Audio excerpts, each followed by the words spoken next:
Welcome back, viewers. A posh area in Kailash Hills of Delhi turned into a center of a shocking murder investigation after a 22-year-old woman, daughter of an IRS officer and an IIT graduate, was found dead inside her residence on Wednesday morning. She had been alone in her study room on the terrace preparing for a UPSC prelims exam while her parents were out for their routine gym visit. A former domestic help earlier employed in the same household entered the residence in the early hours of the day.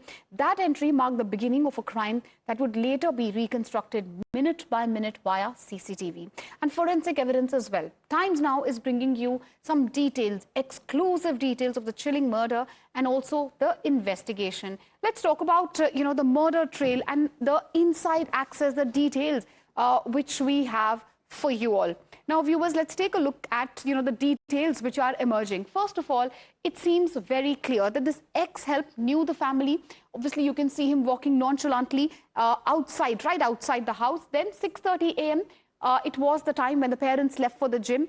He used a hidden spare key. If you were wondering how he managed to enter the house, then he entered the house around 6:28 a.m. This was, his entire route, which has been mapped, the 60 minutes of brutality. What really happened then, the demands of money, how the victim resisted, all of that also coming in, the details which we have access. The demands of money were made. The victim obviously resisted. She was strangled brutally with a charger wire. Now, also hit with objects and left unconscious.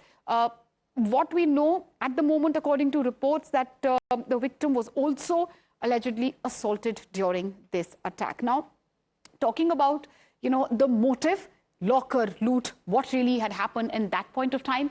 The body basically was dragged across floors. He also tried victim's fingerprint access, broke open the locker and stole 2 lakh rupees. This is the entire story of brutality. Then, how did this monster manage or try to at least cover up his traces? How did he try to escape? He basically changed the blood-stained clothes, also packed stolen items and left by 7:22 a.m. That's what we know far as the cover-up and the escape route is concerned. Investigators, viewers, have reconstructed a precise timeline of the incidents inside the Kailash Hills residence, showing how the entire crime unfolded within a tightly compressed 60 minutes window. Entry into the house was confirmed at 6:28 a.m. using a spare key. Within 1 minute, the accused reached the victim's study room on the terrace, and then he exited the house around 7:22. In between these 60 minutes, a verbal confrontation began over money. The situation escalated into physical violence, with the victim being struck with a blunt object. Severe head injuries that had been inflicted, and the victim even attempted to resist. Strangulation began, and he ended up using a mobile cable charger, which was later found inside the house. The victim had collapsed and was rendered unconscious. The victim's body was moved, and a biometric locker, as we were telling you, was forcibly accessed after a failed fingerprint attempt. Cash, jewellery were removed. They were stolen. Within 60 minutes, the residents had shifted from a quiet home to a crime scene. In fact, my colleague Priyank is joining us live on the broadcast. Priyank, give us the latest updates, details obviously which are emerging at this point of time. Extremely disturbing. Where's the investigation headed? What do you know far as the latest is concerned? Certainly, the story is very gory, because we are talking about how India lost his daughter, who wanted to serve for the country, who was a UPSC aspirant and who had also managed to secure her seat at IIT in the computer science department, which is a rare occasion where women have managed to get that particular seat on the first attempt. Later to that, what we've got to know that while she was studying early in the morning, this servant, Rahul, reached to the location. Since he was privy to all the facilities which were there in the house, he tried to convince the victim that the parents had sent him so that he can take money. He was under a debt of 5 to 6 lakh. rupee, and his sole motive was to rob the house. Since the victim refused, he picked up one of the lamp and smashed it on the face of the victim, because of which she fell unconscious. She tried to resist, but he also used a mobile charger data cable to strangulate the victim, and when she became unconscious, this monster also sexually assaulted the victim. This is what he has confessed before the Delhi police official. After leaving from the location, he also attempted to open the locks of the house, which had fingerprint enabled lock, but since the victim's hands were blood soaked, he could not do that, and he opened it with a screwdriver. He left from the location, tried to board a train for Alwar, which he could not. That's why he stayed in the hotel. And while he was trying to use his Instagram, because he had multiple social media accounts, he was tracked by the Delhi police. So tracked via Instagram, social media. In fact, Priyank, do stay with us, because we have some extremely grisly autopsy details also which are emerging. Extremely grisly, extremely disturbing. We also know about the time of death. Finding number one from the autopsy report, as we are showing you, the victim was declared dead at 8:45 a.m.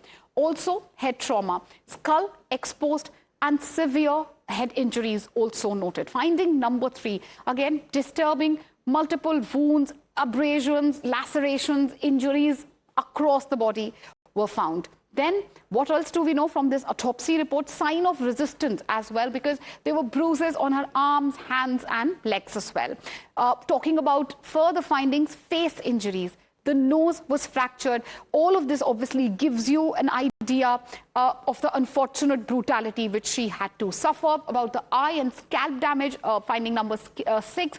Her left eye was badly hurt. Strangulation marks were also there. The charger cable was wrapped around her neck, and she was tried, obviously, to be strangulated. Very, very disturbing details, obviously, viewers, which are coming in. Neck damage also found, bleeding in neck muscles as well. Thyroid cartilage was found fractured.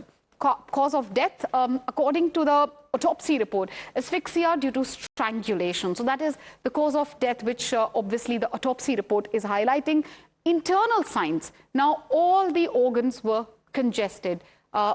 Again, as I said earlier, extremely disturbing, extremely grisly details. And in fact, if you look at the investigations, investigators rather have placed and they have pieced together a crucial CCTV footage, a sequence rather, and it captures both the accused entering and exiting the Kailash Hills residence. Take a look at the visuals on the right side of your screen. You can very, very clearly see this person entering and exiting. It's become one of the most important visual links in the entire timeline reconstruction. At approximately 6:30 a.m., the accused is seen entering the premises.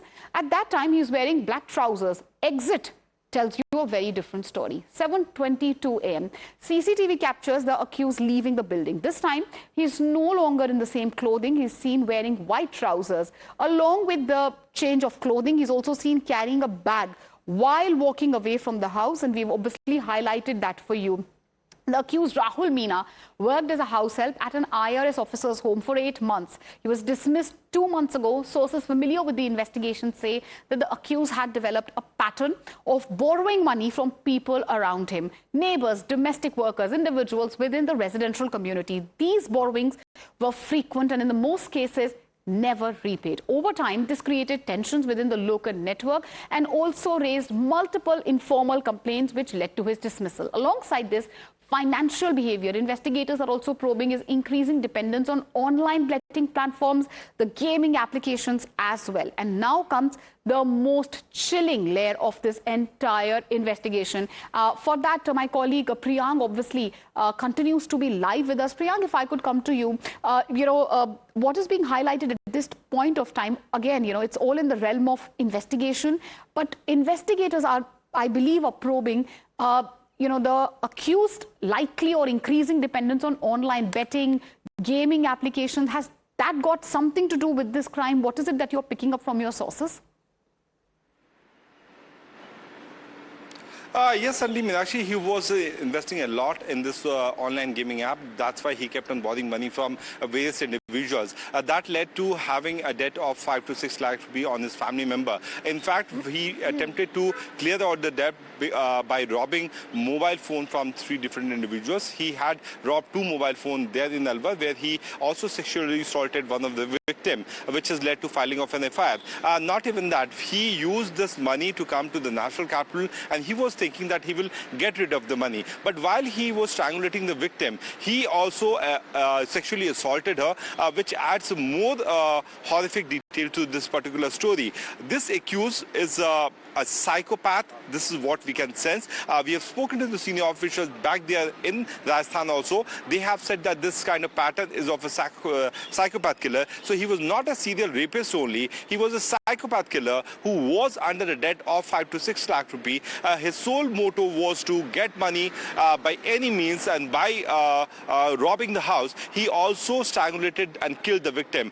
During this particular investigation time period, while he has been questioned by the Delhi police officials, he has maintained that he still has remorse, that he should not have killed the victim, but there is no remorse sign on him that why he sexually assaulted and robbed this family member who were treating him like a family member, but instead of that, he committed this kind of horrific crime, which has not only resulted into loss of life to the family member, but loss to the nation, because we are talking about a bright student who had studied from a very prominent school here in the national capital. You're right about it, Priyank. The grisly and the chilling details which are emerging obviously shed light on the type of dark and diabolical crime that it was. But thank you for now for joining us with all these updates. We'll keep an eye on this big story. As of now, viewers slipping into a short commercial break. News and updates on the other side. Please don't go anywhere.